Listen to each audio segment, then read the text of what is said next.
السلام علیکم ورحمۃ اللہ وبرکاتہ۔ محشر کی رسوائی کا خیال۔ ایک نوجوان ایک بزرگ کی خدمت میں حاضر ہوا، کہنے لگا، حضرت آپ فرماتے ہیں کہ بد نگاہی سے پرہیز کرو۔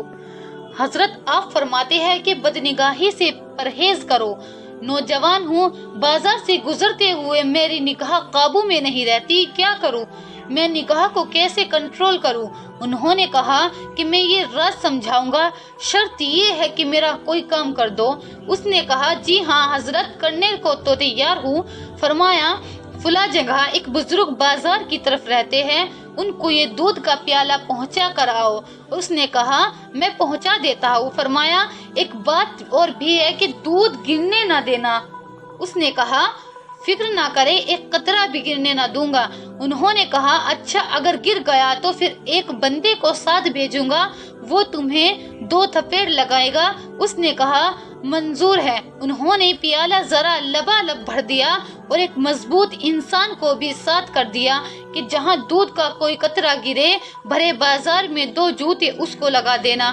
اب یہ صاحب سیریس ہو گئے، پیالہ ہاتھ میں لیا، بڑے احتیاط سے چلتے ہوئے بچتے بچاتے بالآخر منزل پر پہنچ گئے۔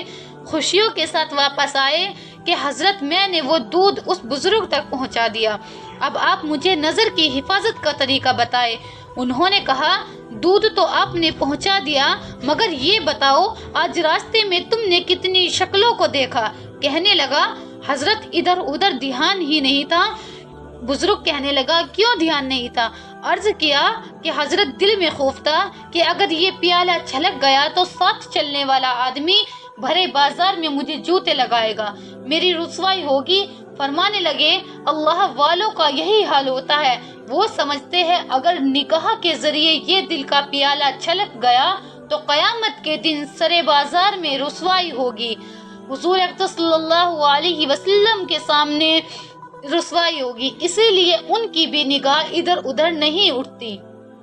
ہمیں دل میں اللہ کا ڈر ہونا چاہیے، اللہ کا خوف ہونا چاہیے۔